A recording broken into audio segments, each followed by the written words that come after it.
You want burgers, hot dogs, some chicken, and ribs.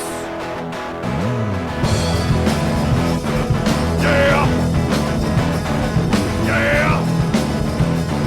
Yeah!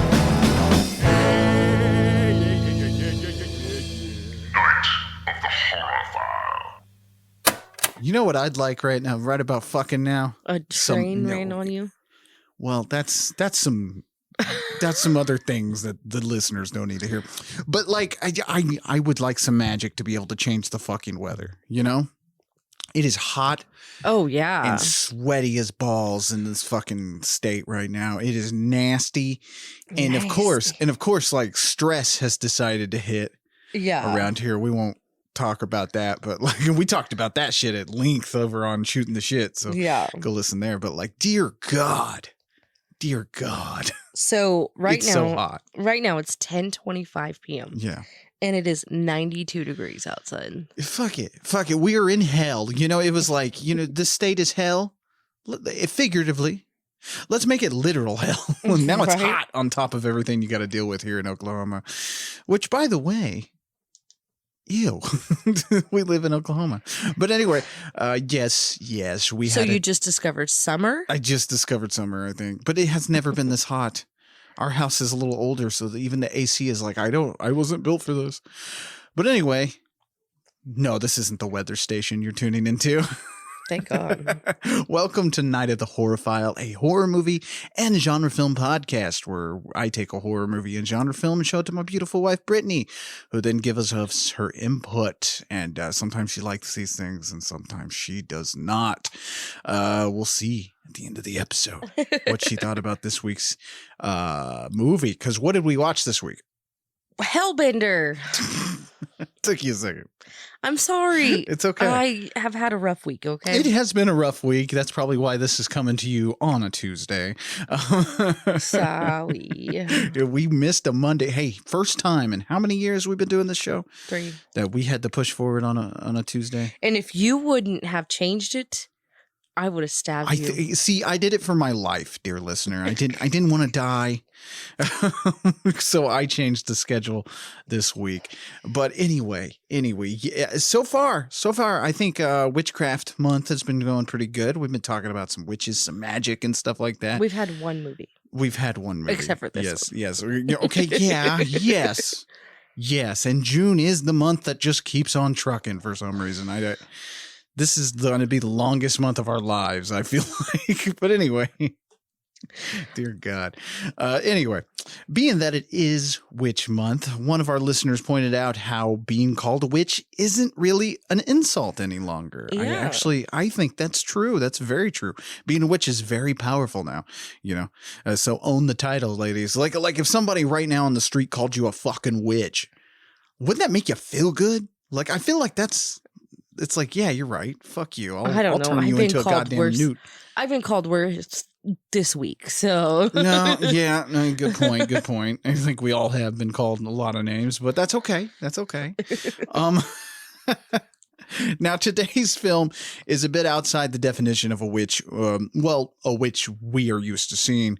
With Hellbender, the Adams family, yes, 1 M, not 2, the team behind Wonder Wheel Productions crafts their own lore and creates a witch-like being known as a Hellbender.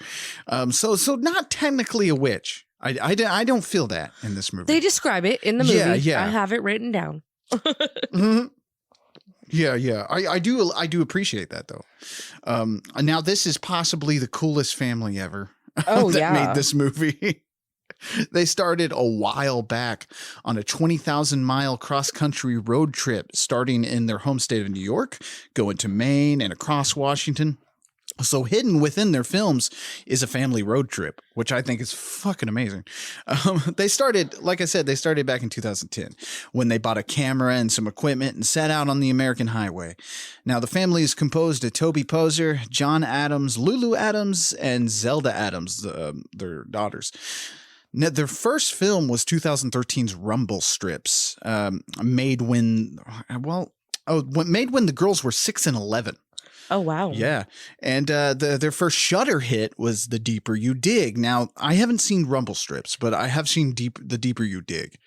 And that was the first thing that kind of put these with like Wonder Wheel Productions on my radar, because I was like, that was pretty good. Like, yeah. The Deeper You Dig was really cool, except a lot of stuff wasn't fleshed out that I would have preferred to see, but that's okay. You know, I still thought like the mood and stuff was really cool.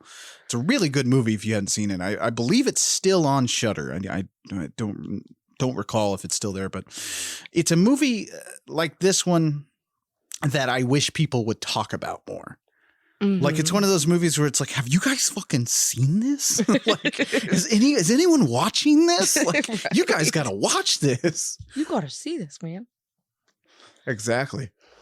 And I thought I like going from The Witch to this movie, you know, we're going from like back in the old days, and then we're just going through the times, you know, until, yeah, it's pretty cool. And I thought coming from The Witch to this was an interesting little change of pace, because this movie is like rock and roll witch, you know, metal witch. It's pretty fucking cool. And it was going from festivals with the movie The Deeper You Dig that they kind of learned a bit more and applied it to today's future. Now, their band Hellbender preceded the movie. That's where they get the name. You can actually go on Spotify and hear most of their music, except for one song that I wanted. Yeah, Brittany loves this song. We'll talk about it a little bit, but yeah, it's great music. Yeah, and that's the family right there. It's insane. That's awesome. Yeah, they're very creative people. That's kind of how, you know, they began making music videos for their band Hellbender, just to kind of exploring things, and that's kind of how the witchy dark concept came about.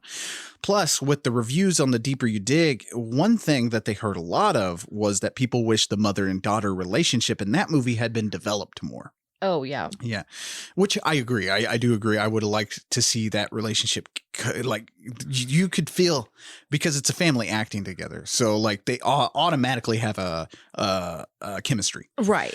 Which is really cool. And so you want to see them interact more with each other. Right. And I think we get that in spades in this movie. That's kind of why criticism is important. Those of you who are making indie films, you know, and listen to people. It's good. Right, because constructive criticism it can be positive. A constructive criticism, not just rudeness. Not just this movie sucked, it was too slow. It's like, okay, well, that's a subjective criticism. That doesn't fucking help anybody. Right. God, use your brain. But anyway, they keep doing art, you know. Zelda has said that she doesn't remember a time when they weren't making movies.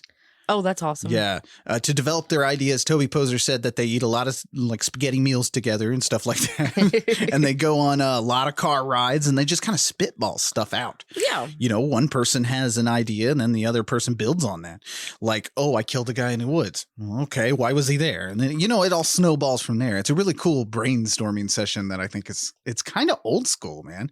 Nobody brainstorms like that anymore. Are you sure? Well, because most of the time they write them by themselves, I'm sure. Well, yeah, that's what I mean. Like a lot of people, I think what's really weird about the internet, it seems like it has pushed us apart more than it's brought us together. Yeah. So you have a lot of these people who decide to go on these things on their own, you know, which is fine. It's great, you know, but at the same time, you're making a movie. That is a huge, and it's something I've had to teach myself. It is a huge collaboration. A movie takes a lot of little parts to put together, you know, and listen to people who have input and stuff like that, and you'll create something great. But anyway, Toby Poser has said that part of the idea, though, for this movie came from learning from her mother on her mother's deathbed that she was a donor conceived. Like this, oh, wow. The guy she knew as her dad, her whole life was not her real biological father. Like from that thing? Yeah. Like from that whatever, was it Netflix thing? Netflix thing. Oh, no, not like that. Oh, like okay. She wasn't part of the million kids that fucking crooked doctor spewed out. Okay. Dear God. You know, that documentary was fascinating, but at the same time, did they really have to? Because every time they cut to a new kid, like they made a moaning sound. Oh, did they? Like, did you have to force us to realize these people were a product of masturbation? Like, can we not? That's sad. Like, that's just fucking, it felt like an insult to those people because they would cut and be like, ugh. I was like, ew. And then they'd show like a dramatization of him jerking off at his desk. Like at the very beginning of the documentary. And I was like, was that necessary? Anyway, I guess I didn't check that. Like, hear that moaning. It was bad. Part. But anyway, sorry. This is not a breakdown of a documentary I watched one time. But anyway, yeah, her imagination took that to a place where it was like, what if my father is the devil? Or what if my father's this like satanic person? You know, like something like that. What if I come from magic or something like that? It's kind of neat. And speaking of like father, you know, figuring out your lineage and stuff like that, today's feature is also a coming of age film told through the lens of the supernatural, which, you know, I don't know. Do you like coming of age movies? Yeah.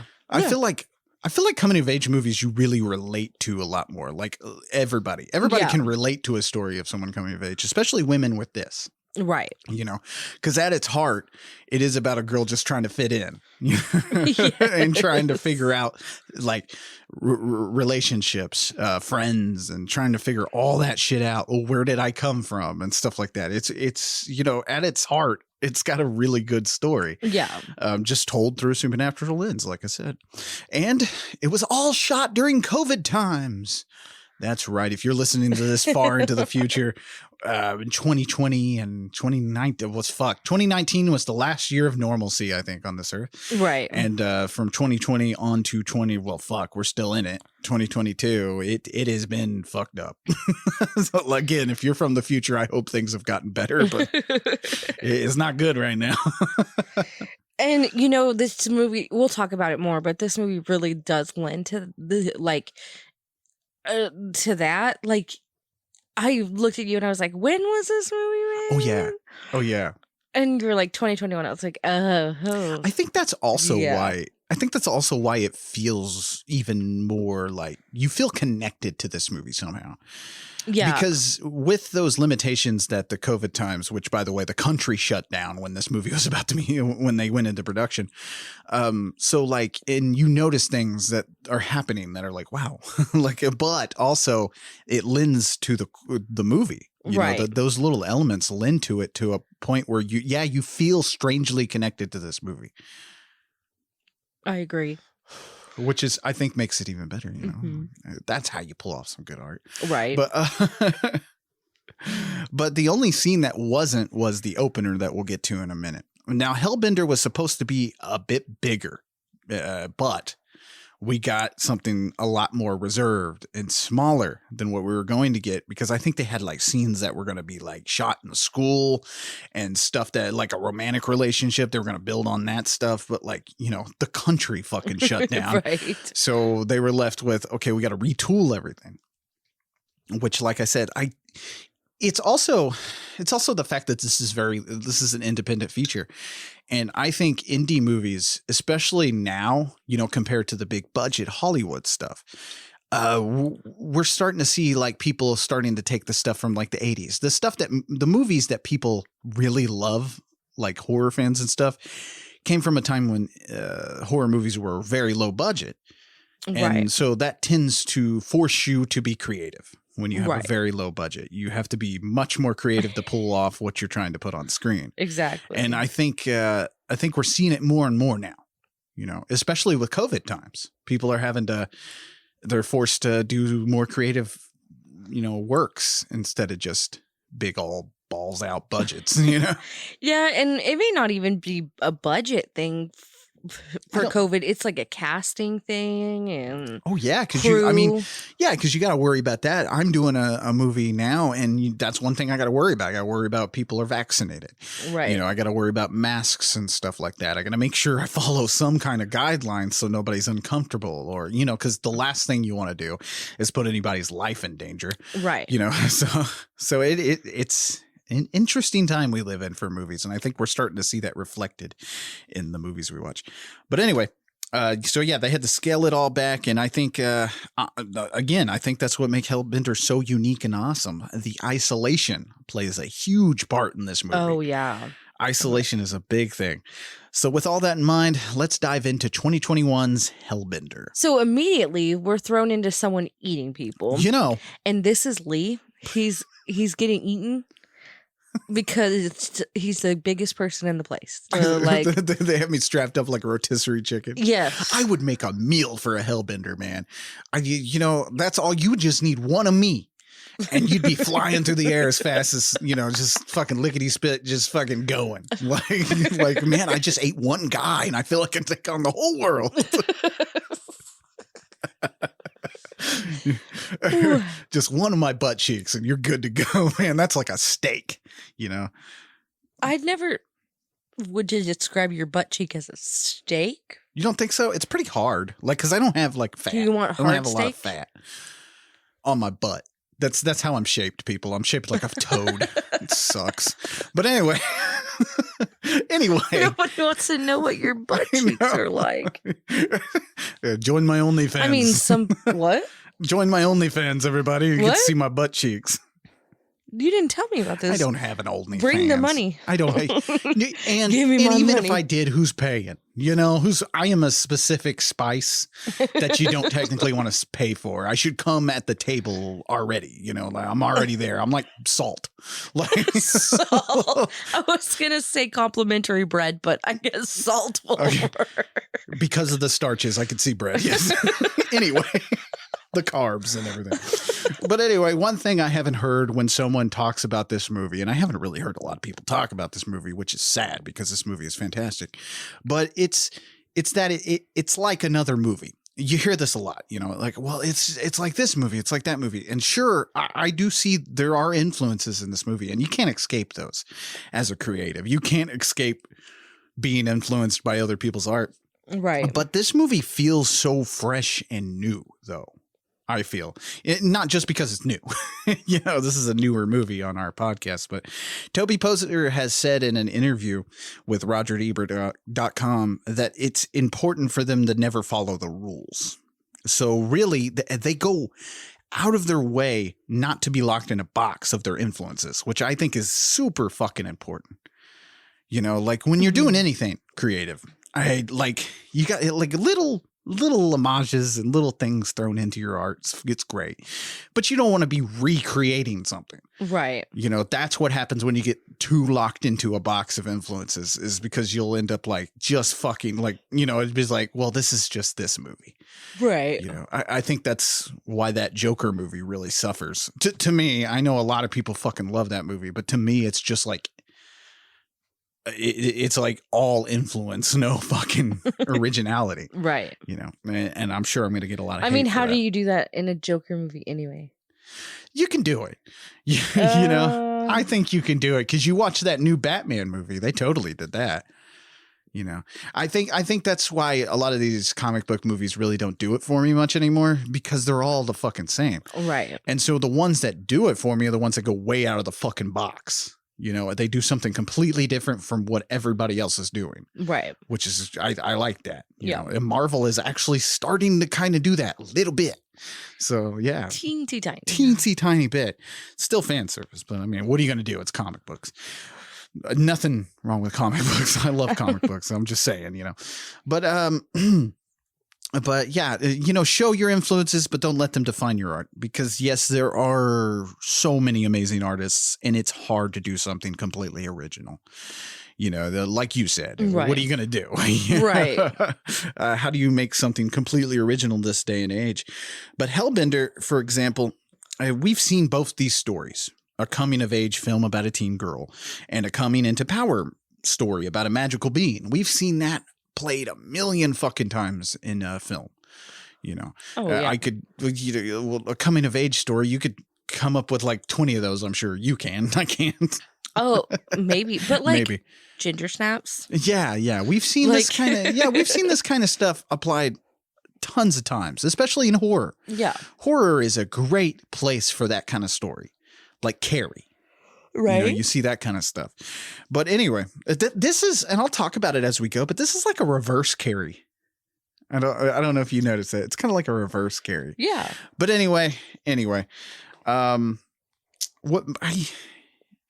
I think really when it gets down to it is that they do take all these elements we know and they apply it like it's how it's composed, you know? Yeah. I always like to compare like movies to music because like, yes, we've heard that same note played 1,000 times, right? But you haven't heard it in this song. You know, Right. like you haven't heard it applied to this song, you know? Right. Blues is the best example for that because blues music is basically just like a few riffs, you know, like thrown together. And Really? but the good blues artists can take all that stuff and put it into something that's unique and creative and original. Right. And I think that's what they've done with Hellbender today. I see that. I could see that. I Yeah. can see what I'm picking up what you're putting down. Yeah. So while Yeah. it feels familiar, it's also a fresh story, which definitely hooked me in when I first saw this movie. Oh, yeah. So, like I was saying, immediately we are thrown into someone eating people. There is blood everywhere. We get this really cool shot because at first you don't know what it is. And then you realize it's like bloody people. And then we see a woman being hung. And it takes a while for her to die. And then she dies. They're all just watching her. And then she starts to come back to life. I love the oh shit moment on these women's faces as they're hanging this lady.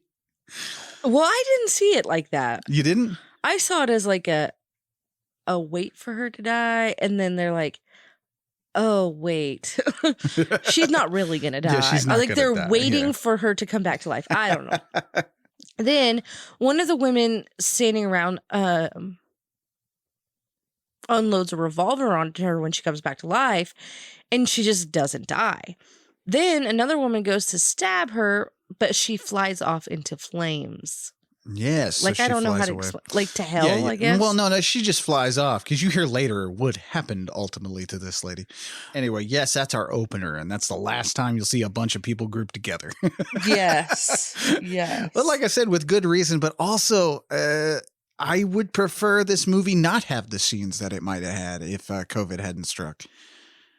What do you mean? Well, I feel like if it had like more built on scenes and stuff with more actors and Oh, yeah, we bigger didn't thing, need that. I like the feeling this movie gives you. Yeah. And I think that would have kind of ruined it. Not saying that it wouldn't still be a good movie. It's just I feel, I like that. It lends to the folklore of this whole thing. Is this folklore? Oh, definitely.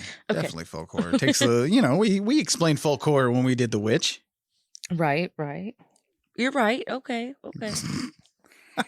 Now, this movie has 3 directors. And of course, like I don't have to tell you, it's John Adams, Toby Poser, and Zelda Adams are technically the directors of this. But also Lulu Adams does some behind the camera work, and she actually acts in this movie too. They all play a part in this movie as well.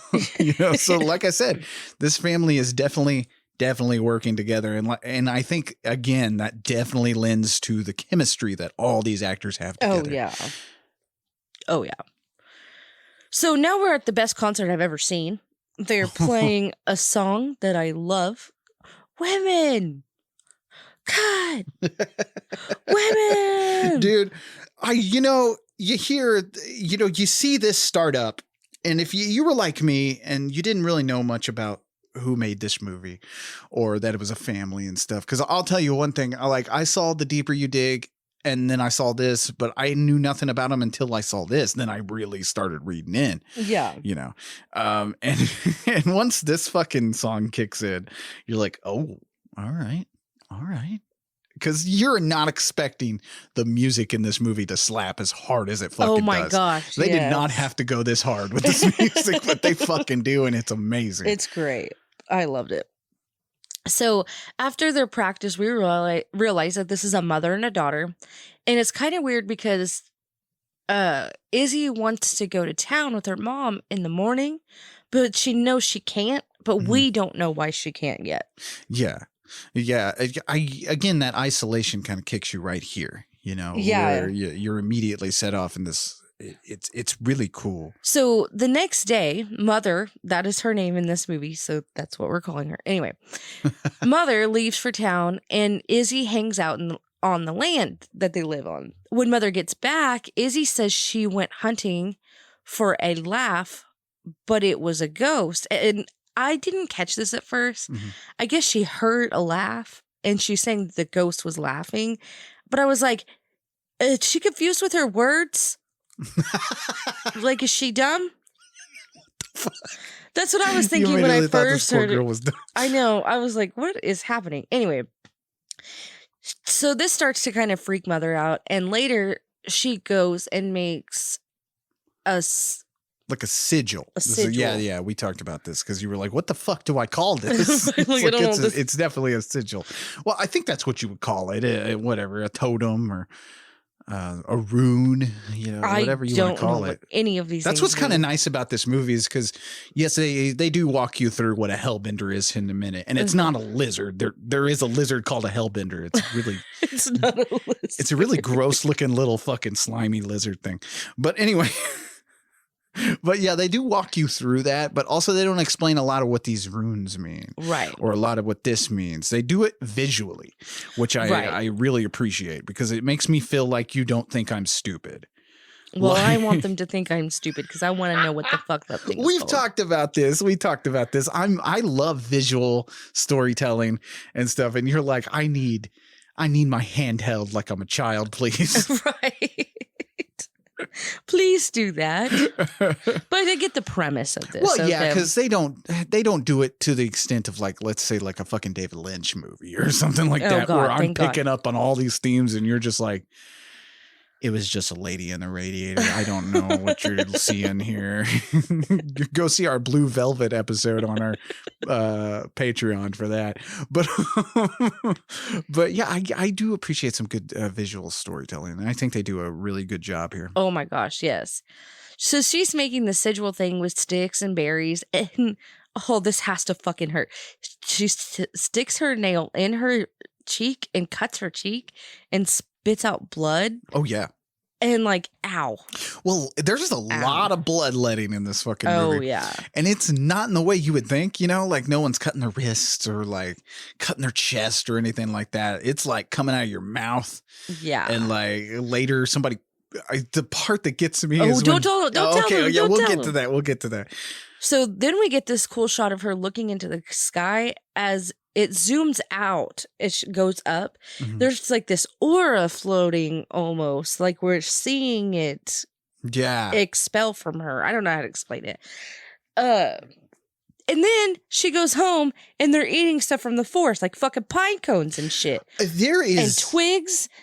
Not any berries, just fucking dry shit. Twigs and pine cones and shit, which, for some reason, though, the plate arrangement on this is beautiful. Oh, yeah. Looks like a home and garden fucking cover. But I'll tell you, like, there is a commentary here, and whether it be on purpose or accident, but there is a commentary on vegetarianism in there. Like, you eat meat and you become evil. Yeah. Stick to the pine cones, people. Come on. Oh, gross. Which Toby Poser has said that they have had conversations like that. John Adams, who's the dad, the matriarch of this family, he eats meat. And I believe Toby Poser is a vegetarian. So they've had like long conversations like this, which I love that they have opposite viewpoints on something. Yes. Isn't that great? Nobody in a relationship does that much anymore. And when they do, it's usually somebody's hiding it. Right. Like somebody's stepping out and getting a burger down the street. I think we should become vegetarians next week. All right. All right. I'm just kidding. Just you eat wouldn't my own have butt cheek at that point. Oh my God. Not that you really would have a problem with that. No, I love veggies. Honestly, if they were like, we can't ever eat meat again, I'd be like, all right, cool, fuck it. You'd miss a steak every once in a while. Yeah, every once in a while, you're right. I would miss a steak. But for the most part, love veggies. Yeah. You make a whole meal out of veggies. I don't know about pine cones, though. These are not vegetables. These are forestry. Forestry. Like these are fucking like Halloween table decorations. Yes. Now, Toby Poser plays the mother here. And she is obviously the mother of this this family of filmmakers. I don't think we've ever discussed a family of filmmakers, like a movie made by a family. I don't think That's cool, man. That's something you don't see very often. And usually it sucks. Like usually when you run across a movie that's directed by like, well, let's say a man and wife, you know, a couple, a married couple, it usually kind of sucks ass. Oh, yeah. You know, typically if you're doing dual directors, you want like siblings, like the Wachowski brothers. Oh, yeah. Or I'm sorry, I misgendered. I'm sorry, you guys, the Wachowski sisters or fucking the Coen brothers. You know, that's typically who you want when you're going with dual directors. But when you get into like married couples directing a movie, it ends up being the Super Mario Brothers movie. It is horse shit usually. It is very hard to come across a good one. Now there are good ones, you know, don't get me wrong, that are directed by a married couple, but usually it's not very good. Okay. Like, I don't know why either. Why is that like that? Like I feel like if we directed a well, yeah, never mind. What? I feel like there'd be a lot of like me just caving and compromising, and then it's just not good. You caving and compromising? Or maybe you caved and compromised. I don't know. It just wouldn't go bad. But this is meshed very nicely. Right. You know, so this is unexpected when you hear about this. But yeah, Toby Poser plays the mother, and she was an actor on and off Broadway. She did stage productions and stuff like that. And she moved to New York during that time. I believe she was one of her off Broadway things was Ecstasy with the new group. And, I thought you meant she was doing ecstasy. No. I was like, what? I mean, maybe that's all right. Whatever you want to do. But she also I think she was on, if I remember right, she was on Guiding Light for 3 years as a madam on there. Spalding. I can't remember the name, you guys. I'm sorry. Look it up. Is that a it's like a soap opera. That's what I meant. Yeah. Guiding Light.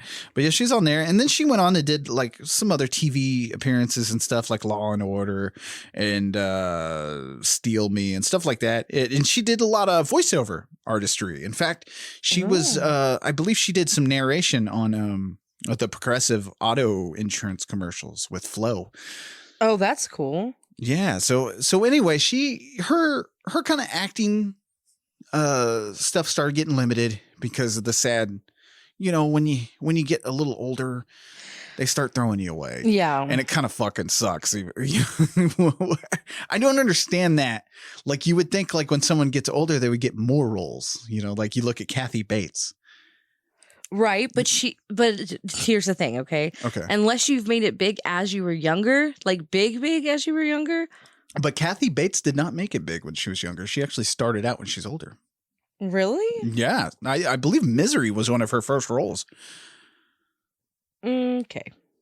I might be wrong. I don't know for sure. I'm just saying. Wrong. Okay. I might be wrong. I just can't finish my statement now. So. Oh, shit. I'm sorry. No, I see why we what you can't mean. do a movie. But anyway, the whole time we'd be like, I'm sorry. We are actively making a movie together, whether you like it or not, though. That's what's funny. You're making a movie and I'm ignoring that you're making a movie. Anyway, so she had met John Adams at some point. I think they met at a concert, and he was actually a model. Oh. Yeah, he was a model for Armani and Calvin Klein. You can literally look him up right now. Type in John Adams model. It'll bring up probably either a Calvin Klein or a Armani thing. And with that gave him opportunity to, you know, go around the world, travel and talk to like famous designers and stuff like that. I believe he was on the Fuse Channel's Rock and Roll Acid Test. He was on there for a time. And he's also he does music. He does art like painting and stuff. You can go buy his art online at getdownmakeart.com. He's a man of multi-talents. A lot of the music that you hear, that's a lot of him doing a lot of the instruments, you know, and then like bass and stuff. Yeah, that's him right there. It's weird to see him in a suit. It is.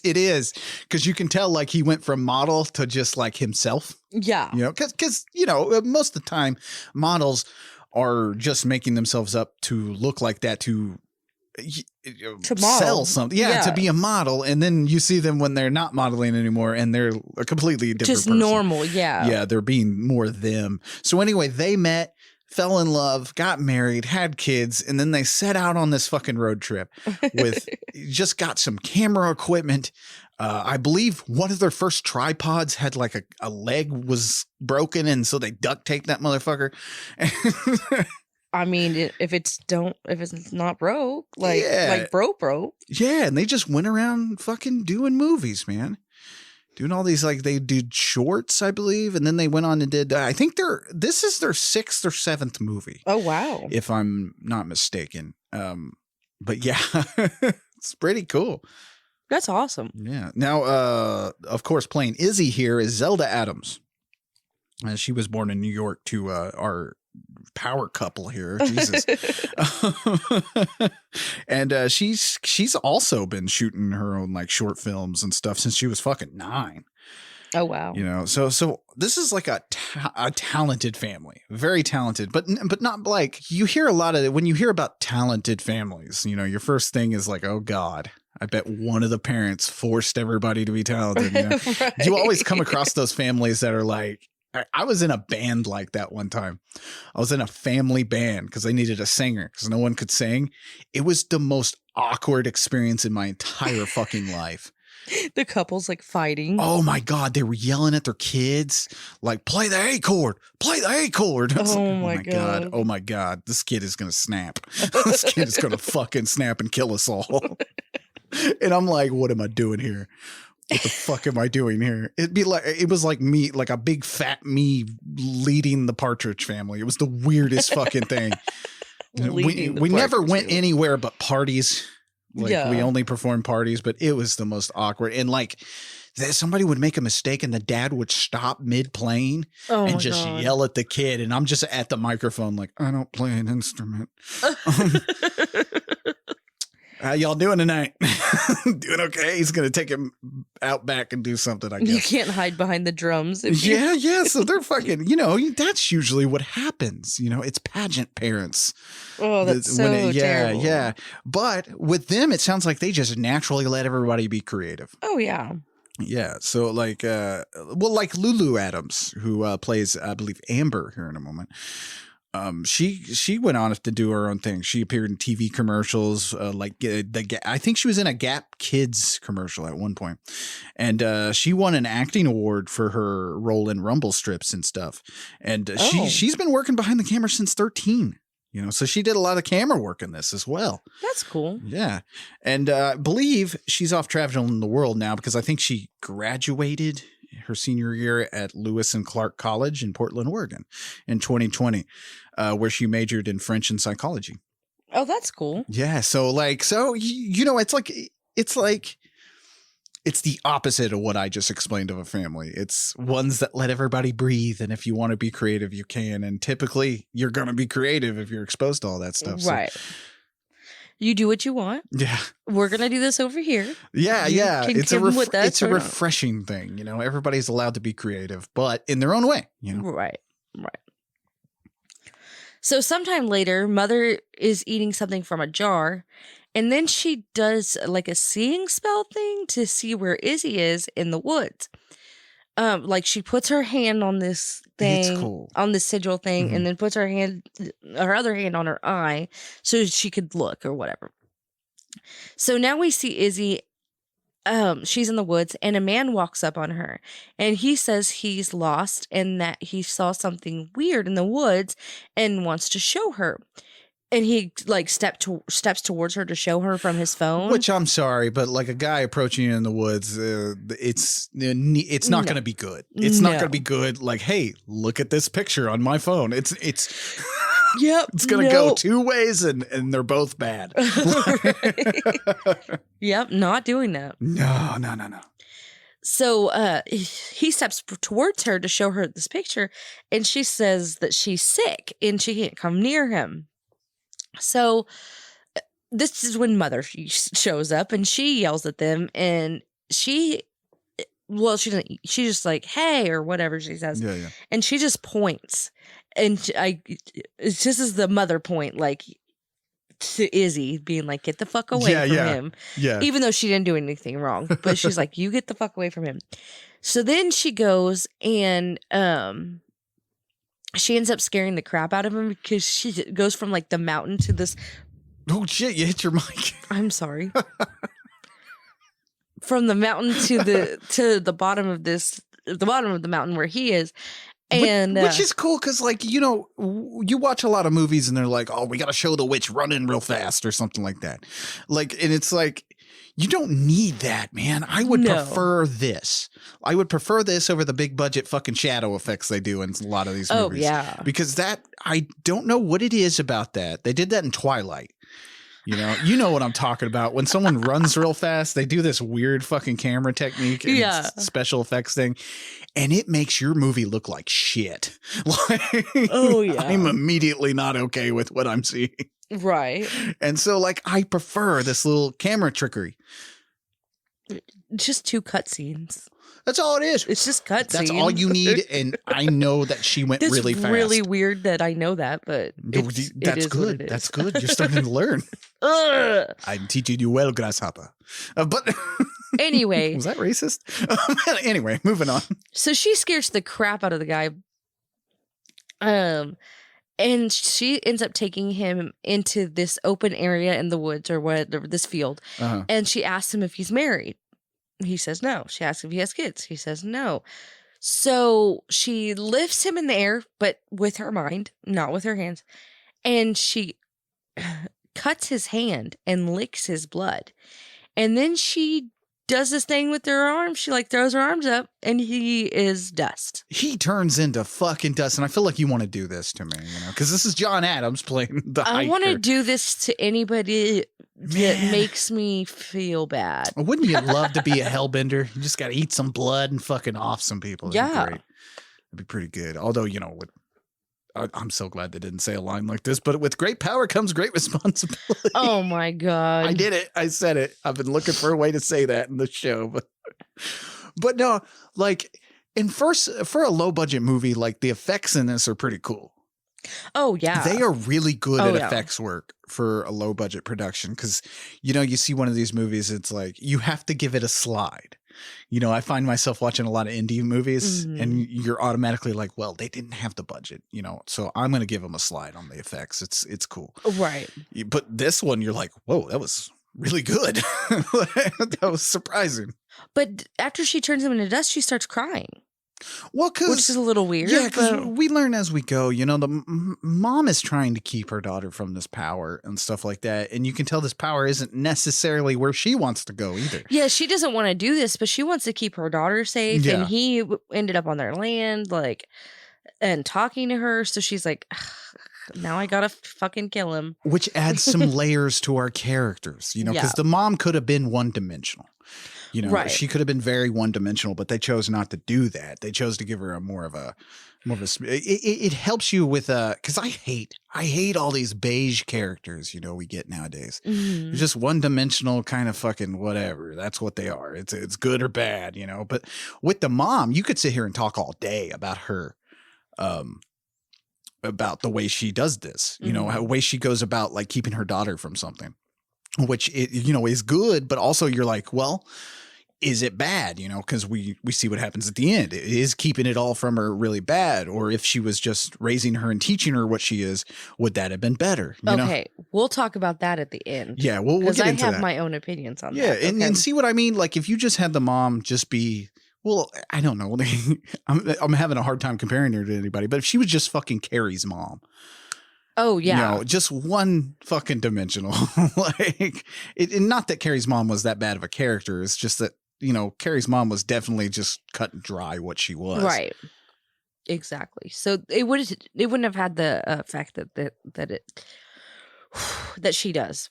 Yeah, because there's not a character you really dislike in this movie. There's a gray character. I had to think about that. Yeah, we get some gray characters, but we don't get there's no evil person in this movie. But there's not very many characters, so that's easy to say. But true. I understand what you mean. Yeah. Yeah. So Izzy goes exploring the land again, and she sees a big house with a pool, and there's a teenage girl sitting outside. Well, the girl Amber invites Izzy over for a beer. So Izzy goes over, but doesn't come close to Amber because she says she's sick. Yeah.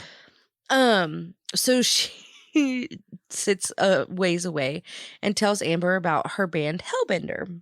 And you kind of started noticing around this time about the where it was definitely apparent that the COVID restrictions were in order. Because when Mother was with Dude, they were standing like really far apart. Well, actually, in both scenes with him, they were all like standing really far apart. It's kind of cool because like you can tell that they're adhering to the COVID restrictions, Right? Which proves that you can still create a good movie and still do that. You know, it was just a little odd to me because normally people would stand a little bit closer, and but I wouldn't have noticed it if she didn't say she was sick.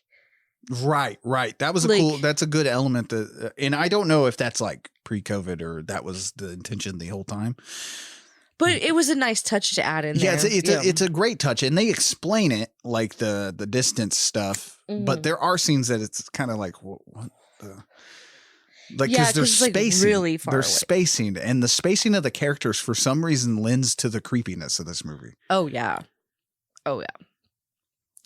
So at the house, Mother is hearing whispering, and she puts her hand on this door for the key to come out. That's fucking cool. Her hand. That's fucking cool. The coolest fucking effect in the entire movie. I think. Like this was awesome. I was like, that was so fucking rad. So this key comes out of her hand and she goes into this room and she puts her hand on a book that's there.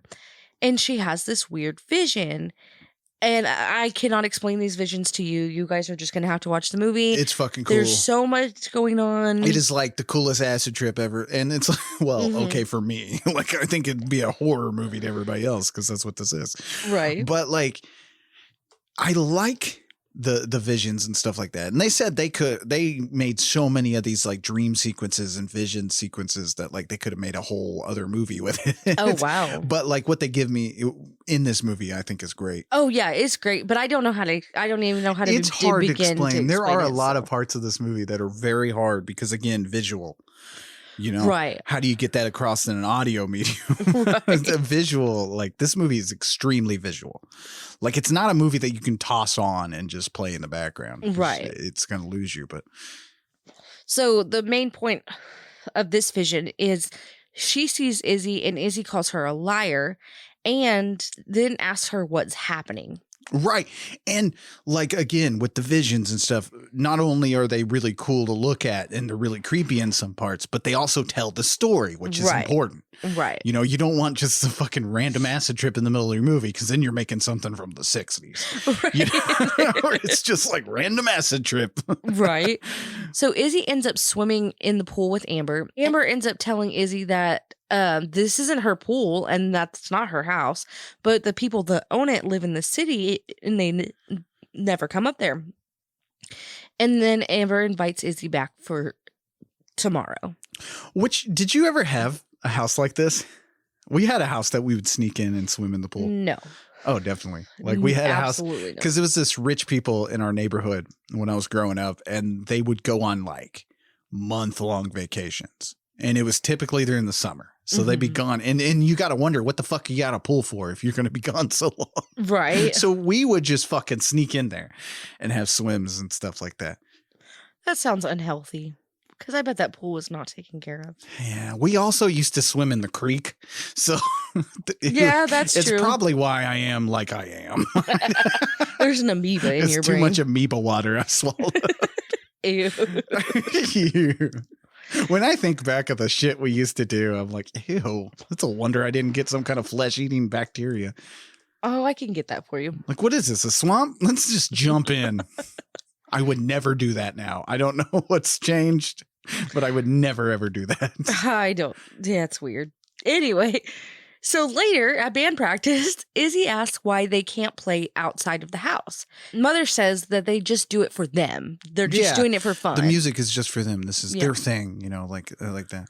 Yeah. Izzy says she must be better from her sickness since she has been away from people since she was 5 years old. And Mother says she can't be around anyone ever. She's like just very strict about that. Oh, like, yeah. No.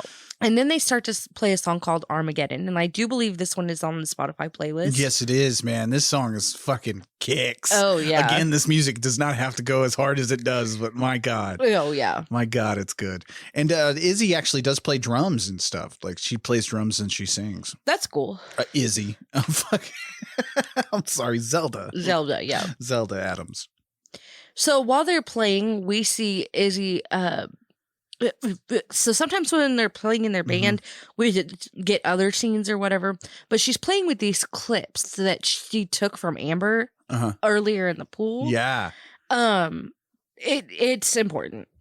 Well, did you get the feeling that like Izzy has a romantic attraction to Amber? No. You didn't pick that up? I thought maybe. I thought maybe because like it lends to the coming of age thing. Like, well, you got to wonder, like, how does it feel like when you're questioning whether you like girls or boys, or if there's a connection with this girl? Is this a friend thing, or is this a, No, I didn't get that. I got that as like I am an outsider in a big world, and these things are cool. I'm going to take them. See, because she won't notice. And that's where you being a woman, and being a teenager at one point, that's where your input comes in handy. No, I think she was just like kind of envious of the clips. I mean, they're not important. They're clips, but like she wants to feel like a normal like a normal teenage girl. Okay. And this is one way that she can do that because she puts the clip in her hair. Oh, that's a cool reading. Okay. Yeah. See. So, like, I'll tell a little story. My friend growing up wasn't allowed to wear thong underwear. And this is very weird. Her mom did not let her wear thong underwear. My mom didn't care. So, and I could spend my allowance on whatever I wanted to. So I went to the store and I got her some thong underwear. She paid me to go to the store and get her thong underwear, and I brought it to school for her, and she would leave it in her backpack, I assume, and she would wear thong underwear to school because that's what she wanted to do, and her mom didn't let her. This is kind of like that. Okay. Not that her mom wouldn't let her have clips, but I don't think she even knew about clips. Yeah, it's something from that world. I see what you're saying. Yeah. Like, it's something from that world, and she's living such an isolated life. Yeah. Like, she wants to break out and do all those things. Yeah. See, okay, that's cool. I like that reading. Yeah. Not everything has to be sexual. Well, I thought maybe. That's what I was picking up on. I don't know if that, again, like I said, I like your reading a little better than mine. She goes to swim with Amber and her friends, and Amber brought her a swimsuit. Yeah. Oh, because Izzy has said the day before she didn't have one. So, Izzy comes out in the swimsuit, and she tells them that she has an immune disorder, and she rattles off the name. And AJ, the dude that's there, he knows all about this. For some reason, AJ's well educated, I suppose. I don't know. He's like, that's weird. That doesn't usually last after infancy. You usually die. Blah blah blah. Yeah, something like that. I was like, wow, you know all about this. That's why cool. do you know about that? Well, maybe he's studying to be a doctor. Who knows? I don't even know if doctors know about that, but okay. So then Izzy plays them a song, a drum set that's just randomly there. It wasn't there yesterday, and it's there today. I thought I saw it in that scene, though. Maybe it was, I don't know. Maybe no, it was. No? No. Oh, maybe not. I don't think I saw. Why would she not have played it the day before? My thing, who the fuck is putting the drum set out? First of all, this movie's shot in like the Catskills Mountains in New York. And so like, why would you put your like drum set? Because this guy is angry later. Yeah, and he says this is his vintage drum set. I'm sorry. If you're putting a vintage drum set out by the pool outside, no cover or anything. What about the rain? Yeah, that's what I mean. You're asking for ruin. Like you're asking for everything bad to happen to you because it's ridiculous. It is. So then the kids decide that they're going to drink some tequila. And AJ puts a live earthworm in one of the cups and purposely gives it to Izzy, I'm sure, because they know she's innocent and needs to break out. See, I wasn't a normal teenager. Were these like initiation things like a normal part of teenagehood? No, that's just them picking on the weird girl. I never had that happen. I don't know. Well, probably because I just hung out with all the weirdos. Right. Like those were my people. We didn't do that to each other. Right. So she reluctantly takes the shot and eats the worm. She's like, okay, I got to do this, whatever. And for a second, she's just sitting there. And then all of a sudden, she just screams really fucking loud. And like this shot of her face and her mouth looks so big and just, it's kind of scary. The caliber of acting you get from like Lulu Adams and Zelda Adams. In this movie, yeah. Like it's not what you're expecting. Because we've talked about like younger actors and stuff. And it is definitely hit and miss in movies. But these two are fucking phenomenal. Oh, yeah. Like this scream here, like the pain and the weird dissociating and stuff like that she goes through. Like it's like, whoa. Yeah. Kind of the same thing I did when I had my first tequila shot. But, you know. So she stands up and she's just like dissociating, like you said. Mm-hmm. She's just staring off. And then the homeowner comes there. He shows up and the kids run off. Well, Amber and Izzy run away into the woods together because Izzy's like following her or whatever. Yeah. And Izzy is still kind of in this trance. And she gets kind of close to Amber and then she just tries to choke her. And Amber's like, I don't ever want to fucking see you again. Like, leave me the fuck alone. What? I mean, if someone randomly choked me, I wouldn't want to see them again either. You know, that's true. Weird. Yeah. Well, maybe that's their fetish or something. Like, no. Not with somebody you just met. You know, just that's not how you greet nobody. Just choke them. No. I think that's what we need to start doing these days. It's like, that's a greeting now. You just choke someone. I think that you can go to jail assault. for that. I think that's assault. Yeah. So then on her way home, the owner stops Izzy and he's yelling at her like, that's my pool. That's my vintage drum set. Don't ever fucking come back here. Blah, blah, blah. Which, you know. Yeah. I probably do the same thing, but whatever. Well, why you got a pool and you're leaving? Like, that's what I mean. Why do these people who leave for months on end have pools? Why would you even bother? Like, I would just get rid of the pool, fill that fucker in. I'm not going to be here to use it. Fuck it. Like, have you ever noticed that? I had like friends like that growing up where their parents had a pool. I swear they only had a pool for fucking for looks. I don't know what. You know, like, why would you have that? I don't know. I only knew one person that had a pool growing up, and we swam in it every summer. So I don't. I knew several kids that I'd go over to the house and nobody would use the pool. And I'm like, it's hot. Y'all want to go swim it? No, we can't. My parents said not to. Maybe it was just because I was the weird kid at the house. And they're like, I don't want that weird kid in my pool doing weird shit. Well, were the parents home? Yes. Oh. That's what I mean. We never swam in the motherfucker. Oh, like, and that's what I mean. Like, why have it's not a status symbol. It's just a pool. What do you mean it's not a status? It's very expensive. Oh, maybe that's what it is. Maybe it's very, very ingrown expensive. Pool. Yeah. Ingrown?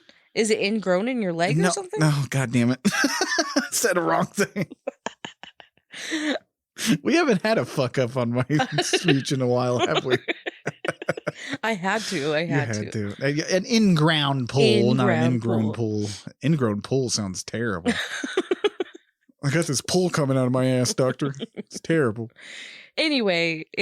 No, I only had one friend growing up that had a pool, and I thought that I was lucky to be able to swim in their pool. Like, oh, I grew up poor. So I grew up in Jinx, Oklahoma, where all the rich people lived. Yeah. And so there's a lot of pool owners and cocaine dealers. It was a thing. Yeah. Anyway. There's a lot of cocaine in that small town. So when Izzy gets home, she tells Mother that she was with friends and that she ate a worm. She says she's not sick, like Mother had told her or whatever. And Mother says that she's dangerous. Bum, bum, bum. And Izzy tells her... Izzy tells her that her friend Amber's uncle has been missing for 2 days, and Mother starts to cry. By the way, the guy that was walking in the woods, he said that his niece lived like a couple miles away or whatever. Yeah, mountains over or something. Yeah. But Mother starts to cry, but she says everything's going to be okay, and she's going to help her. Very vague. But I didn't need an explanation. Like, the movie explains it. It's fine. Yeah, that's the thing. You know, they don't outright, like, stop the movie to explain it right here because we No. don't need it right here. Yeah, because they explain it through the entire film. Right. You know, everything has a reason for happening in this movie. You know, not because I know we were talking about like the COVID restrictions being apparent and stuff like that, but also there is an explanation for scenes that's like that. You know, like the scene where they're all sitting around the pool, the teenagers and stuff. They're just trying to make her feel welcome, Right. kinda, you know, right. by all sitting apart because she can't be near people. Right. Which is nice. Yeah, but- so nothing happens in this movie without a reason. Right. You know. So in the middle of the night, Izzy hears something. So she goes in the room where you have to get the key through your hand. And she, why does she not question this at all? Ever? Like, it's just what people do? I don't know. I'd probably think it's pretty badass. Like, dude. But does she think everybody has to do that? Well, you got to remember, who knows? Like, because she's been so isolated her entire life. Like she says earlier, you know, she got taken away from civilization when she was 5. Right.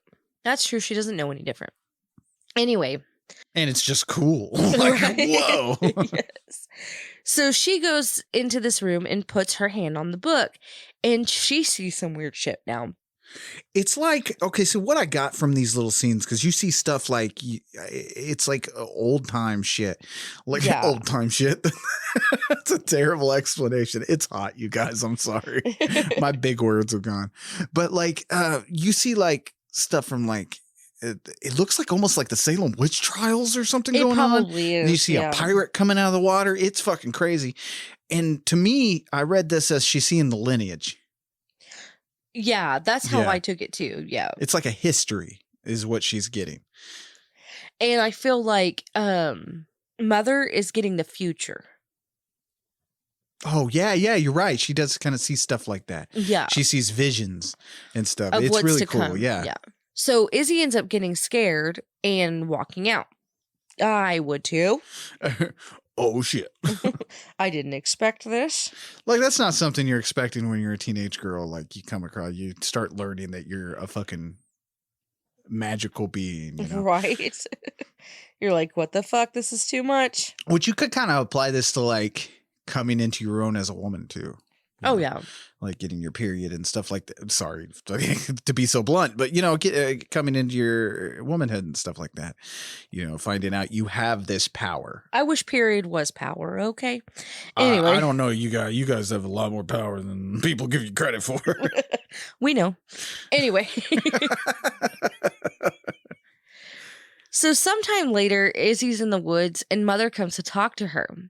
She asks why the worm made her feel that way, and Mother says it was the life in the worm that made her feel that way. Right. She says, magic comes from the fear of death. Every little thing has it, and the more fear pumping through the blood, the more power. And Mother says if she wants to feel power, try a rat or a dog. And Izzy asks what happens if they eat people. And Mother says then she will know true power. Yeah. And Izzy asks if this is a dream. And that is one of the things that Mother has seen in her visions is Izzy asking that. Yeah. So now it's morning and we see them sleeping.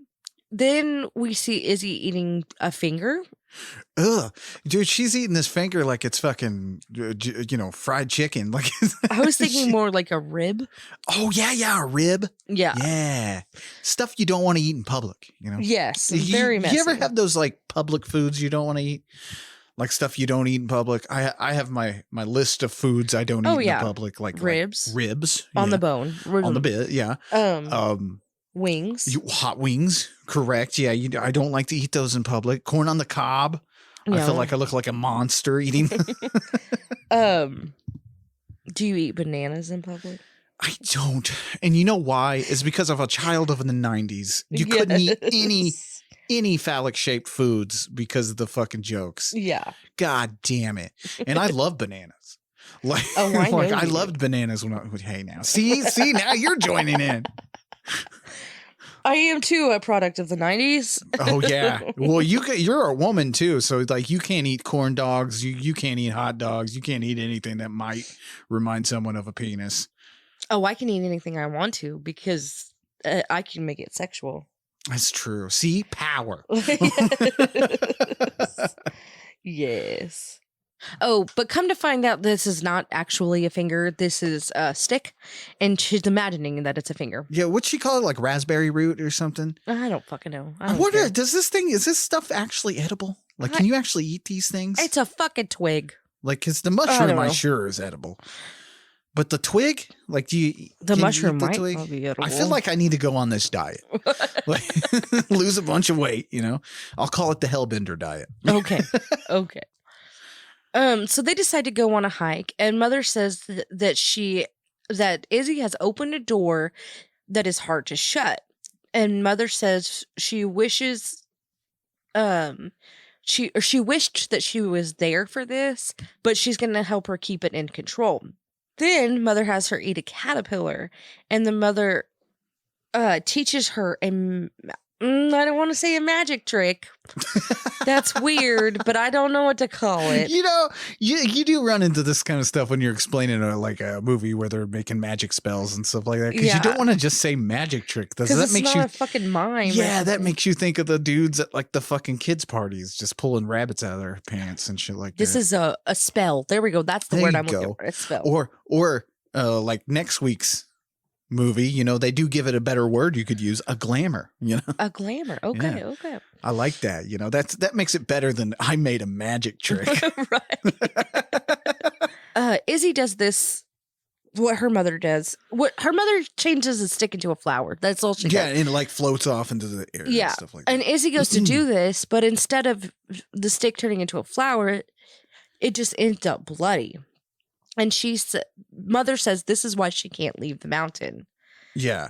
Which, because it's really cool, man. I like this movie, how nature plays a character in the movie, too. Oh, yeah. Like, that's very important. Like I said, this thing was shot in the Catskill Mountains, and it is a gorgeous area that they have. Oh, my God, yes. Like, you're immediately like, can I just live there? You know what? I don't like people. I would just like to live. I'm going to live like a hellbender. You know what it looks like it feels like? What? Does that make sense? Looks like it feels like. It looks like it feels cool. Like, not hot, but cool. Yeah, it looks like you can breathe too. Yeah. Like it looks like you can breathe real good out there. Like yeah. I'm that's sure you our can since the oxygen level exactly. Is really that's our level of amazement here in America. That area looks like you could breathe pretty good. We should go there. We should go to the place where you can breathe.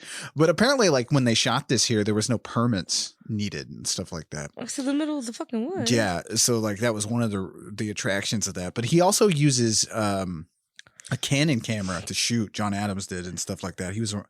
It's a very favored DSLR kind of camera and stuff, because for indie filmmakers, when you're shooting something guerrilla style, you need it to look like you're not actually making a movie. Right. So that's why people use those kind of cameras, because they can get away with it. They just say, hey, look, I'm just shooting some pictures out here. Right. Yeah. Not making a movie. I'm just hanging out with kids. Yeah. Yeah. It's one of the reasons for my movie that I'm going to do. I'm doing it all, and not just because I got fucking dared to on Twitter, but did I tell you about that? No. Where I had posted something where I was like, you could probably make a whole movie with just the phone in your hand, in your pocket. And someone was like, no, you can't. You can't make a good movie on an iPhone. And I was like, all right, now I'm going to do that. So, you told me I can't, so I'm going to do it out of spite. That's mostly what I do. Everything I do is half spite. That's hilarious. But no, like that's why I'm shooting it all on that, so I can get away with it more. It'll be a lot easier to just look like I'm taking pictures of friends. Right. So they have band practice. Oh yeah. And we see Izzy learning new spells. I like this montage of her learning stuff. Yeah. It's kind of showing you how powerful she really is, which that'll come into play later. Oh, she doesn't even know yet. Mother knows. Yeah. So sometime later, Mother's concerned about Izzy, and she goes to the book. And you can tell what she sees she doesn't like, because it's Izzy just standing there, and then she turns into dust. And later, Mother goes to talk to Izzy about Amber. She's like, you remember that friend you had last summer? So we're skipping to the next, season, I guess, or whatever. Yeah. And Izzy says the last time she saw Amber said that their friendship was suffocating her, which I thought this was a good joke. Yeah, that was pretty good. Yeah. Because, she tried to choke her. Anyway, I'm going to explain the joke. You are like that. It's great. I love it when you explain jokes. I need you to understand the hilarity, okay? It's funny to me. So Mother says that she doesn't need them and they can be perfectly happy there together, but says that when Izzy is not dangerous, they can work on her not being so isolated. Right. Which is makes sense. It does make sense. Again, with with Mother and stuff, like the isolation thing is you kind of understand as we're going here, because she's like, you can't just fucking go out in the world and she's going to be eating people, because she doesn't know she actually is currently eating folks. Right. Mother goes to town and Izzy puts her hand on the book, seeing all kinds of crazy things again. Then she makes a sigil or whatever, and she can see Amber walking in the woods. So she knows Amber's kind of, still alive in there or whatever. Yeah. And then we see Izzy and Mother in the woods together. They find a skeleton of like a deer or something. I originally got an eerie feeling that this was Izzy. That ate it? But ate the animal. Yeah. And this was a deer carcass they just happened upon. Oh, that's cool. Yeah, and they just went with it. They just added it to the story because, like John Adams put it, like he was like, just nature is providing all these fucking things for us to use, so why not? Right. And they talk about how Mother talks about how she'd found more carcasses. Yeah. And she was like, maybe it's a bobcat. Or something like that. Stop eating things. Right? You're ruining what I'm trying to do here. Yeah. So Izzy asks what their nature is. Oh, because they're talking about it's just animals' nature to eat each other or whatever. There's a cool metaphor. There's a lot of metaphors here, because we do come to find out that in order for the next Hellbender to come about, you have to eat the previous, like, because they go through, summer. Oh, you just got to give the whole fucking thing away. Oh, people have seen this movie, I hope. Never come to our show thinking that it isn't going to be spoiled. Luckily, nobody's complained about that. No one has ever complained about our show being spoiler filled, because it's a fucking, we're going through the whole movie. Yeah, you should know. This is a lot of spoilers in this show. Right. So Izzy asks what their nature is, and Mother says theirs is dark but she can teach her to starve it so it doesn't consume her. Then Mother speaks about them being hellbenders and talks about it like it's a bad thing to her. She's like, yeah, we're hellbenders. We're not doing this shit. No, she doesn't say it like that. No. But you do, a little later, you do learn about her mother, that we saw in that opener. Right. Yeah. So, for good reason, she's very wary of this kind of power and stuff. Right. But this further pushes Izzy to want to do this more because, teenagers, you can't tell them Yes. Yes. This is so much a fucking telling your kid not to smoke weed. Right. Like, just don't do it. Just teach them about it and tell them, teach them good from, you don't want to just say, no, you can't have it. Right. Oh, and we'll talk about that, the repercussions of that later. Oh my God. So they start to do a kind of spell thing, and they smell this mixture of like berries and mushrooms and stuff. Yeah. And Mother says that she smells a man. And then a cop shows up, and he says that a man was killed by wild animals a year ago, and he wants to know if they have seen anything. And Izzy says maybe it was a hellbender, which she describes as a cross between a witch, a demon, and an apex predator. Which I think basically sums them up. Yeah. Which I like that. Yeah. So he just laughs it off and walks away because they don't know anything. No. Well, Mother doesn't know anything. Right. And I think Mother was a little annoyed that she brought up Hellbender. Yes. But it does sound a little ridiculous. Because she's being a smart ass kid. Right. During this. The cop doesn't know that. But again, with this spacing, this character spacing here. And yes, COVID. Probably. Oh my gosh, yes. But also, I don't know what it is about it, but the way they space it and the way they shoot this scene, it's creepy. Yeah. Like, it's scary. Like, even the cops present there is scary. Like, yeah, it's like weird. Yeah, like, why? It's a very eerie scene. So it's winter now, and the woods are snow covered, and Mother's walking around and finds more partially eaten animals. So she's trying to see into it, but it doesn't like see into the animal. Puts her hand on there and puts her eye over it, but she doesn't see anything from it. Do you get the feeling that like she's kind of losing her powers? Because I'll explain my reading of this in a little bit. Okay, in a minute, yes, and I'll get into that in just a minute. Yeah, we'll get in another part. So then at dinner, she serves Izzy a tiny worm, and Izzy wants more. She's like, "Okay, why can't we have like a frog or a hedgehog?" And that's when Mother starts to get real concerned. She's like, "Wait a second, what have you been doing?" What would you rather eat, frog or hedgehog? I feel like a hedgehog has too many spindles. I don't know. Is it cooked or not cooked? Well, I think you got to eat it raw because remember, it's got to be alive. And, yeah, it's in the blood and stuff, so it's got to be alive. You know, so I don't want to eat frogs. I love frogs. But a hedgehog, though, I feel like the hedgehog's got the spindles. Like, I feel like that'd be a hard thing to eat. Well, you could make the hedgehog like more fearful by like pulling the things off of it. Oh, okay. Yeah, you see true. What I mean? Yeah. Then you eat its little face. Then you get more power. Oh, no. I don't like that. Brittany couldn't be a hellbender. She can't eat these things. No. You just eat people and destroy the world. Like that's what there you go. Yeah. Fuck the hedgehog, okay? Oh, we're not fucking the hedgehog. But anyway. Ew. Keeping you away from that Sonic movie. Thank God. Anyway. So then we get this weird scene where they're laying on the ground playing with these cars. They're like face to face on the ground. I don't know. And Mother says that she loves Izzy so much, but if she breaks her heart, she will devour her. Then Mother shows her that she can eat maggots because their whole life cycle revolves around death and fear. I like that. I like that explanation and stuff like that because Izzy's like, what the fuck? It's a maggot. Like, and like the fact that it is like, you never really think of a maggot that way. But the maggot feeds off of death. Yeah. And then turns into a fly, which feeds off of death. Yeah.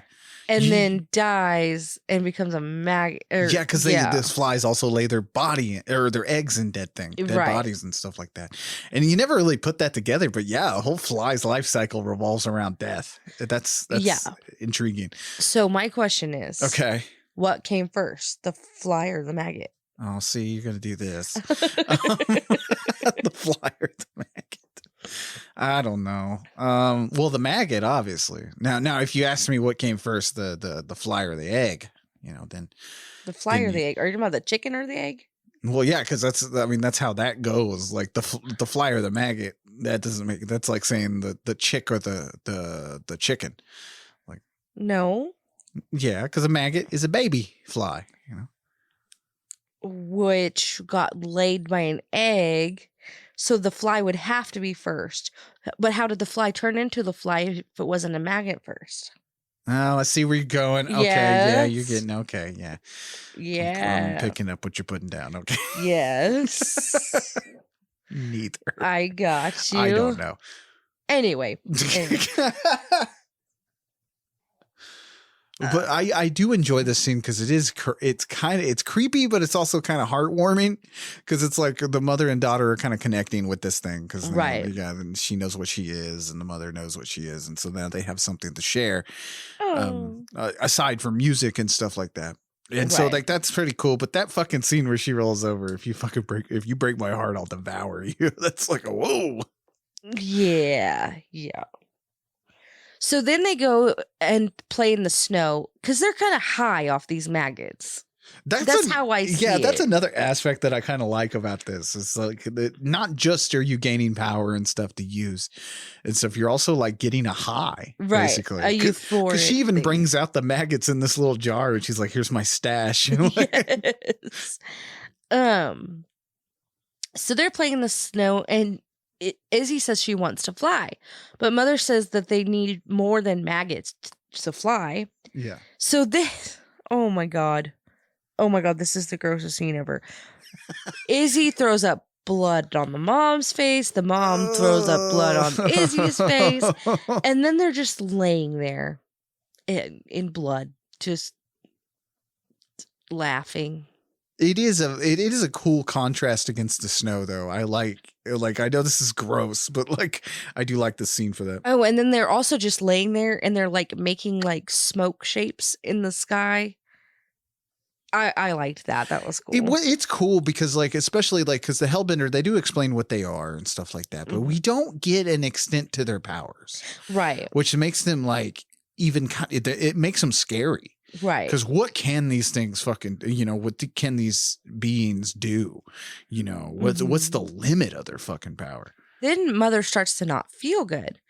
So later, Mother tells Izzy that they can't do that again. She's almost like hungover is the best way to describe it. And Izzy then asks about her mom, and Mother says she was bad, and she ate half a village, including children, and she felt so bad for it that she sewed her mouth shut, until she was hanged. Yeah. So like her, well, I guess this is grandma. Izzy's grandma, yeah. Went on a fucking murder rampage, like right. killing all these kids to get the power because the power consumed her and stuff like that. Right. Which is kind of funny because they talk about nature and stuff like that. So it is within their nature to be consumed by this power, right? And so it lends to like why the mother is acting like this through the whole movie, right? Mother says that it was just a waste of rope because she died the same way all Hellbenders die. She says she died the same way that all Hellbenders die. And then Izzy asks how old Mother is, and she says 147. And she doesn't even know how long she will live. Yeah, because there's other factors. Yeah, we come to find out, because she, they're constantly talking about how like spring eats summer and summer eats fall eats winter and stuff like that. So there's a cycle to them. They're like the seasons and stuff. So in order for another Hellbender to come about, she would have to eat mom. Right. And mom's been sure to keep her from that. Yeah, because that's another thing. Like, not only is she trying to keep her daughter a good person, keep her away from all this shit, keep her from turning to a darker power. She's also kind of self-preserving. Like, right. She doesn't want to get eaten by her daughter. Right. Well, I mean, who does? Okay. No. I mean, that sucks. That's a shitty life. So now we're in town and Izzy is there. She approaches Amber and she says that she's sorry and gives her bikini back. I'm like, that was like 4 months ago, bro. Like, stop. Anyway, Amber then mentions the guy, like the owner of the pool, and says he got attacked by a wild animal. And Izzy says she doesn't know anything about that. So then she just like brushes past it. Like, we're not fucking talking about that. Then she tries to give Amber her clips back, and Amber flips out and tells her to fuck off. And this is where, a bit overreaction, but like I said about the scene, like that's why this is another scene where I was like, is this a romantic thing that Izzy has towards her? Because of the whole thing where like, she's like, here, I stole your breaths and stuff like that. And I feel like maybe this girl thinks that she has a romantic thing towards her. Well, she says that before she chokes her because Izzy steps towards her and Amber says, whoa, I'm not like that. Yeah. So like, that's kind of where I picked up on that. And maybe it's just a miscommunication between the two. Oh, definitely. Yeah. It's not sexual at all. I promise you. So the next day, Mother wakes up and looks for Izzy, but she can't find her. So she's going to go into the locked room, but the key won't come out. And that's what I mean by slowly losing her powers. Because I think what Izzy's doing is kind of draining her. Yeah, draining her and setting her up to be eaten by her own daughter. I didn't read it like that. Oh, yeah? Well, the way I read this when the key didn't come out was because the door is already unlocked. So why would you need a key if the door is already unlocked? Okay. That's a lot simpler. That is a lot simpler. You're right. Anyway, I'm sitting over here making up metaphors, and the door wasn't locked. So I see. Yeah, I could see Why where would you you're. need a Yeah, I key? could see where you're reading. yeah. Yeah. Anyway, so she goes inside and the book is gone. So she goes into Izzy's room and she finds the book in there. She looks into it and sees that Izzy killed that guy, Yeah, the pool owner. yeah. She done ate because the him. scene just stops when he's like, "Are you high or something?" And then like it cuts. Yeah. We hadn't really seen what happened to that dude. Yeah. She fucking killed him. She went back and she got her clothes. Oh, well, she swam in the pool to wash off the blood. She sees Izzy, and Izzy is telling her about a song she wrote about a wolf that wants to be a lamb. And then we see Izzy eating Amber, who was still alive. Man, But it's like half of her. This scene's so fucking cool the way it's set up, because it's like an all white, like kind of room thing, and they're sitting at a table, and she's just chewing chunks out of this poor girl. Yes. So mother lets go of the book. She hears something in the basement. So she goes down there, she's looking around, and there's this like big box down there. So she opens it and she puts the lantern down and she realizes that there's a fucking tunnel. Dude, like, Izzy been tunneling? Yeah. And this tunnel's disgusting. Like, why was my first thought like, ew, don't go in there, it's nasty. You know what it looks like? A butthole? A rectum, yeah. Yeah, it looks like a butthole. Yeah. Not that that's what they were going for. I'm sure it could be more resemblance of a umbilical cord. Oh yeah. You're kind of like that, you know. I didn't the think about mother-daughter thing, you know. Yeah. It looked like a butthole though. Oh yeah. Oh yeah. Like, ew, don't touch the walls. So mother crawls through it and she can hear Amber calling for help. Yeah. So mother finds her and is talking to her a little bit, like, and then Izzy shows up. So mother says that she can't let Izzy kill Amber, so she's going to save them both. And she wanted Izzy to just be a person. She's like, I just wanted you to be a person. Admirable, you know. And like, not a hellbender. Yeah. Oh, yeah. Protect her from it. Yeah. So Izzy says that she read the book, saw mother's dreams and secrets, and that mother denied her the right to the truth. Yeah. Like, it's man. And back on those dream sequences and those visions and stuff like that, there is a scene that we didn't touch on. I'm sorry, this just popped in my brain that I think is one of the best scenes in the entire movie. It's the best one of these. It's where she's perched on a lamppost watching an old lady walk up a hill. Yeah. It's a cool ass scene. I don't know. I thought I put it in there. I guess I didn't. Yeah, I'm it's sorry. okay. It's okay. I just thought that was a really cool scene earlier that I really wanted to touch on. Sorry. Again, it's a visual. It's an audio medium, so it's really hard to get across a lot of this visual storytelling that they do here. Right. So Izzy says she knows how a hellbender dies. She wants mother to show her that she has a real hellbender on the inside, and she wants to see it. It's a thing. Anyway, so after a little persistence, mother shows her, and it's like this. It's a cool effect they do to her face because, like, it's again, almost visual. Like her skeleton is like coming out. It's pretty fucking cool what they do here. And I like this because, like, the daughter's like, you know, we have all this power. Why are you being like, basically, why are you being a coward about it? Like, why aren't we just doing what we want to do and stuff like that? That's how you die, bitch. Anyway. Yeah. So the room lights with flames, and Izzy goes over and crushes Amber's head. Then this scene is like right from a fucking Dio album. It's like we get like fire and brimstone. It is fucking crazy. And this poor girl gets her head crushed. Oh my gosh, yes. So then Izzy turns off the fire with a snap of her fingers. Yeah. And mother says that she's not ready. Izzy says that she's not going to eat her because she's not ready to have a little hellbender and that she loves her. She says she's going to town and wants to know if mother needs anything. And all mother says is that she needs bass strings. Bass strings? And then the movie is over. You know, I've heard a lot of complaints about this ending here. You know, a lot of people were like, well, you know, it was setting us up. The whole movie sets it up for her to eat her mother at the end. I like the subversion here at this very last scene. Oh, yeah. You know, especially because like what they were planning on doing was having like when the Hellbenders eat somebody, having their mouths like fall to the floor and they just swallow people like a snake. But they, budget. Like, right. You can't fucking do that without it looking silly. Which thankfully they didn't do that. I'm glad they didn't. They didn't. That would have been too cartoonish. It would have. Back on the running thing. But like so. So I like this twist on the end because you do think she's about to fucking eat her mom. Oh yeah, I do too. But then she's like, "No, I'm good." No, like she's like, "I don't want a baby right now." Yeah, and then she fucking flies off to town to do God knows what. Right. Like which again, I like that. I like that ending better than what the movie was setting you up because it is a twist at the end.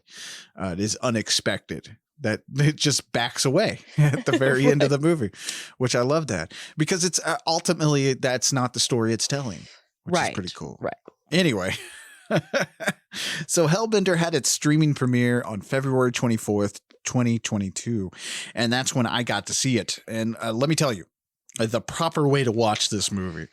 I had settled down late one evening. Everyone was asleep in this house. It was storming like crazy, thunder, lightning, rain, all the works and stuff like that. So I was like, I want to watch a good old scary movie. Let's sit down. And I had just taken an edible about like an hour earlier. So it was kicking in, right? Oh, damn. So I was ready to go. And I saw this. It was on the featured thing on Shudder. Read the description. So I was like, ooh, a good witchcraft movie. That'll be fun. Yeah. And I turned that on and I got scared. Oh, yeah. This movie scares the shit out of you in some parts. They do a really good job with the horror. And I'm not sure how to explain the way this movie is scary. That's the funny part. It's very hard to explain because it's so visual. Yeah. Again, it's a feeling. It's not just right out. There are no jump scares in this movie. Or not to me, at least. I don't think so. Yeah, there's no jump scares. It doesn't rely on that for its horror elements. It's more about just the feeling it gives you. It gets under your skin. Like that's what's really cool. And be it the camera shots or the dream sequences, even the acting, everything is so subdued here. It just makes the hair stand up on the back of your neck. It's wonderfully creepy. Oh, yeah. It's great. And it's wonderful to see someone take a horror element like witchcraft, demons, and all that stuff and turn it into something unique and new that I've never seen before. That's what I appreciate out of these things. You don't necessarily have to fucking make up a whole world or insane like creatures or something like that. You don't have to do that. You could take old elements and just rework them and make something fresh. Oh yeah. Which I think this movie does. I can see why a lot of people would say, maybe say this movie is boring. I understand. I guess. I can kind of get what you're saying, but I definitely disagree with that. I think the combination of all of what I just said and the coming of age story that we all can relate to, that makes it even more interesting. And there's a reason why we find stuff like this relatable, especially for women, the mother-daughter relationship that this whole movie is about. Right. This whole movie is like, it centers on that mother and daughter relationship and it fleshes it out to a point where, like I said, that ending's definitely surprising. Right. But I think all these elements make it a great movie. Plus, like I said, we've said it so many times on this program before, but a lot of passion went into this. And that's another reason why it makes it great. Oh, yeah. Like they put so much love into this fucking movie that it comes off the screen. Right. And that's what makes it a great movie. I love this mother-daughter, that are actually mother and daughter, because you can tell the comfort. It's like I said, you have naturally built-in chemistry. There between you go. your The actors. chemistry. That's what I was trying to think. But also, it's not, you watch a lot of indie films and you're like, it's apparent, oh man, these fuckers know each other. These are like best friends in real life. Yeah. Even when they're facing off and stuff. But because there is a built-in chemistry and stuff, but they use it in such a way to where it does give you tension in parts. Right. Like you don't know if Izzy's about to eat her mother. You don't know if she's about to eat Amber, like at first. Right. You don't know that. But then when it happens, you're kind of surprised and it's shocking and it's visceral and stuff like that. When you see Amber cut in half or like laying on the floor paralyzed, you don't like at no point I mean, you said because they do look alike. Well, okay. Lulu and Zelda. Well, at first you don't know that, but if you know that they're sisters, they have the same nose, they have the same body type. Like it's just one has blonde hair and one has brown hair. But at no point when you're watching this do you pick up that that's the mother sitting there when she comes in on Amber laying on the ground paralyzed or whatever's happening, right? And she like licks the blood and stuff like that. At no point you're like, oh, those are mother and daughter in real life. Like that's what that is. Like unlike a lot of other movies, they don't. It's hard to explain, but like they don't use their chemistry right in those kind of movies, right? But here they do. Like so, it's like she shuts it off. Like that's not my daughter. It's this really isn't cool. After, like, they do a fucking wonderful job. And you got John Adams as the fucking hiker, who you do not get the feeling that any of them are related to him. No, like when he walks in, you're thinking this guy's about to like show this girl a dirty picture. Yeah, like you get danger from his performance. But I wonder how she felt about turning her husband into dust. I don't know. Like I said, I feel like you've wanted to do that to me a couple times, maybe more than a couple actually. Yeah. But that's what's cool about these people is the way they act and stuff is so good. Like when his character comes upon them, like we were like, oh God, he's going to show her a dirty picture. One or two ways could happen from this showing somebody it's a phone thing. You get the danger off of him. Right. You get the danger without him being dangerous because he's acting like a normal person. He's talking normally. He's happy. He's a man in the woods on their property.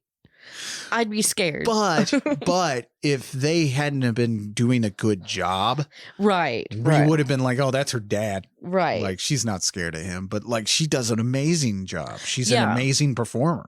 All of these. This whole family is amazing. Yeah. It is shockingly amazing. Watch, they have a kid named like George, just he's the black sheep of the family. That'd be me. He's like an accountant. That'd be me. I'm such the black sheep of my family without them wanting me to be. It's true. It's such the black sheep. It's true. But anyway, enough about me. What did you think about 2021's or 2022's Hellbender? I liked it a lot. Yeah. At first I thought it was going to be slow. But I continuously wanted to watch. I wanted to see the progression of the witchery or whatever. Which is interesting because this is a slow burn movie. Oh, yeah. And for you, slow burns are not Brittany's cup of tea. I don't know if you guys heard the thing. But slow burns have never been your kind of movie. But I liked this because I don't know how to explain. It did hold my hand. Like the more and more we went on. Yeah, because it did explain. Well, what's nice about the movie is they know enough about storytelling, which again, that's another thing on top of being great actors, great performers, and stuff like that. Being great directors, they're good storytellers too, and you get that sense from that. And so, like, that's what's good about the way they tell their story in this movie is that at no point, which they could have done, it's a very easy storytelling element. Right. Stop everything dead and explain it. Right. You know. So I want to tell you my take on this movie, okay? My take on this movie is that this witchery or sorcery, whatever the fuck you want to call it. Yeah, you don't technically want to come right out and say they're witches. Right. You know? But it's just like a drug. Like, it's just like people addicted to drugs, okay? Okay. Oh, God, sorry. It's like, it's almost, to me, I don't know. There's been a lot of going on this week. Anyway, it's just like, to me, like you have this. We could almost tell this story like a drug addict. Okay, drug addict family. Like the mother's done drugs before. She's maintaining it now. She doesn't want her daughter to do drugs. So she's protecting her, but overprotecting her and not explaining these things to her. And once the daughter gets the taste of the drug, she goes a little crazy. And the mom's like, no, let's reel this back in. Control it a little bit. Like, we can microdose this a little bit. And you'll be okay. You don't need to full force into this. And Izzy's like, no, I'm going to do whatever I want to, you know? Yeah. That's kind of how I took it. especially after talking about it tonight. Right. I mean, there's so many ways you could go with this too. I think that's what's great about the story. Oh yeah. Because like you could also say like it could be a view on like aging out, you know, like when you're a mother, you know, you have a daughter and she's starting to gain more power than you as you are losing your power. Right. And stuff like that. And you could view that as a way like, what's that like? Like, what kind of conversations would you have and stuff like that? And what's that look like that your power is literally leaving you while your daughter is subverting you in that right, level. right. And how do you reel her in from like exploding? Like, Yeah. and self teach her how to harness what you once had. And Right, stuff like that. You could right. look at it that way. Like Yeah. it's also like whether they tried to or not, it's also pops up conversations about like vegetarianism and stuff like that. Like, is it wrong to eat meat? Like, are you Right. turning evil if you eat meat? What is happening? You know? Right. So there's so many ways about it, but I really liked it. I do like coming of age movies though. Right. I always have. So. I think that's really its definite appeal at Yeah. first, you know, and then once you're in it, once it locks you into that story, then all the other stuff comes and you're having all these conversations about it and stuff. And for Yeah. such a simple movie, because it is simple, Mhm. it's a nice, simple movie. For such a simple little movie, it's so complex that way. Right. You know, they created like a real living work of art here because everybody's going to watch this and come away with something different. Right. And I like that. Yeah, which is great. You know, Yeah. that's an amazing thing to do. I need a full album though of the songs from this movie. You can get I believe they're selling the whole soundtrack to this movie on Ship to Shore Records, which Well, they need Ship to to- Shore Phone Co, which shit, they need to put that shit on Spotify. oh yeah. It is on Spotify, I believe. Except Not for the that whole song. thing. I know you want that one song. And I don't even remember right now how it goes, It's but like I'm a motherfucking mountain. yes, yes. And again, the music in this movie, man, they did not have to go that hard, but it does, Right. man. It It's slaps good. like a mother. Even our teenager was like, man, this music is fucking good. Yeah. Like, yeah. It's amazing. Like everything about this movie's great. Yeah. So yes, I know like a lot of people, because I've been mentioning it. I always say my list of perfect movies. Oh. I have zero complaints about this movie. Oh. So yes, it makes my list of perfect movies. Oh damn. I mean, like I said, I can understand people's approach and understand their complaints because it might not be everybody's cup of tea. Right. This style of movie. But to me, I have zero complaints about it. Like I said, I love the ending, even though a lot of Mhm. people didn't. I love the way it ends. It just drops like that. Yeah. That's what I love because you don't like while you're going, you don't necessarily want the mom to die, but you also Right. find yourself siding with the daughter as well. So like Right. you like these characters too much to end it that way. Yeah. Like, which is cool, you know? Yeah, I like that too because they're both still alive. They're both. It's very ambiguous what they do later, but like, Oh yeah. Cause you see her flying off, like turning evil and stuff like that. But, Yeah. but does she go and kill the entire town? Who knows?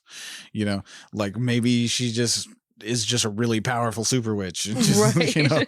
Maybe she went to go eat a bear or something. Yeah, I don't maybe, but we don't know, you know. know. Right. I'm assuming fucking Armageddon happened. Right. But anyway, that's Hellbender from 2022, and we had a great time with that movie. It's been a favorite of mine. I've been wanting to talk about it. They just did a show on the last drive-in. Nice. Had the whole family on. It was pretty cool, except for Lulu, who's vacationing. But I really do enjoy this, and I can't wait to see what they have next. Right. Because each of their movies just gets better. You know, and I can't wait to see what they come up with. It's awesome. Oh, Again, a rarity. A rarity. I think I can say this comfortably. I think this is the only horror movie making family. But That's really cool though. yeah. But anyway, again, that's Hellbender from 2022. Go check it out. Go check out their music on Spotify. Go to their website, by the way. Their website has all their bios and stuff like that, which is wonderwheelproductions.com. Go check that out. You can buy John Adams artwork and stuff through his website on there as well. Oh, that's cool. Yeah. Everything you need to know about these people is on that website. So go there. But anyway, next week, we cannot discuss witchcraft or folklore or anything like that without having Hocus Pocus. It was a debate. I was like, I think Hocus Pocus is a little too light. It's more of a Halloween movie. Damn it. Yeah, I know. So, but I was like, I have got to include one of the first movies about witchcraft I ever saw. Oh. One of the first. Hocus Pocus was the first movie. Right. That's my first introduction to witches, but which is probably not good. But but yes, we're going to be talking about The Craft. Oh, That's right. Yeah, Fairuza Balk. I'm going to be talking about my crush on that wonderful lady. Made me realize something about myself when I was younger.